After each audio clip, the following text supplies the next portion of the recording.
Pour le carrousel des mondes marins, il y a 38 éléments sur lesquels les adultes et les enfants embarquent.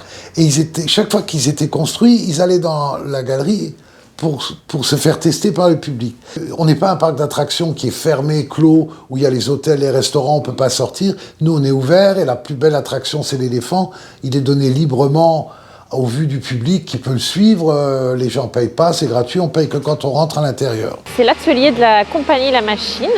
C'est eux qui construisent les machines, donc les machines qui font partie des machines de Lille, mais plus largement les machines qui peuvent être dans d'autres villes. La Machine est une association de 4 rues qui ne travaille que les matériaux nobles. Ici, matériaux nobles, ça veut dire bois, acier, cuir, jamais le plastique. Ici, notre machine elle est construite en bois de trièvre. Si vous avez été jeter un œil dans le carrousel des mondes marins, vous savez qu'on a vécu énormément. Sauf que c'est un bois qui est facile à travailler, un bois qui est bon marché. On reçoit en été 2800 personnes par jour. Parce qu'il y a des cycles, toutes les heures, on présente le cycle des machines.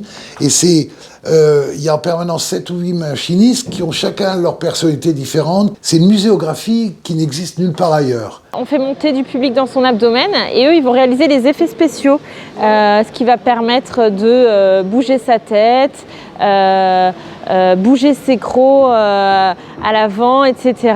3 machinistes vont monter dessus, donc sur les 2 sièges à l'avant qu'on voit, et vont manipuler ainsi 6 des 8 pattes.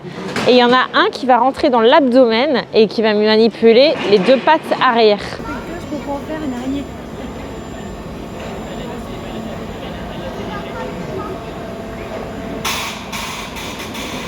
Donc cette fourmi peut accueillir 5 personnes, 5 passagers sur son dos, qu'on choisit pareil dans le public, aléatoirement, avec des spécificités. Par exemple, à l'avant, il faut des personnes de petite taille, petit poids, donc souvent des enfants, parce que les sièges et la place pour les genoux, par exemple, est trop rapprochée pour qu'on ait des adultes. Donc ça permet aussi de varier les personnes qu'on choisit dans le public, et chacun va avoir une manipulation à faire.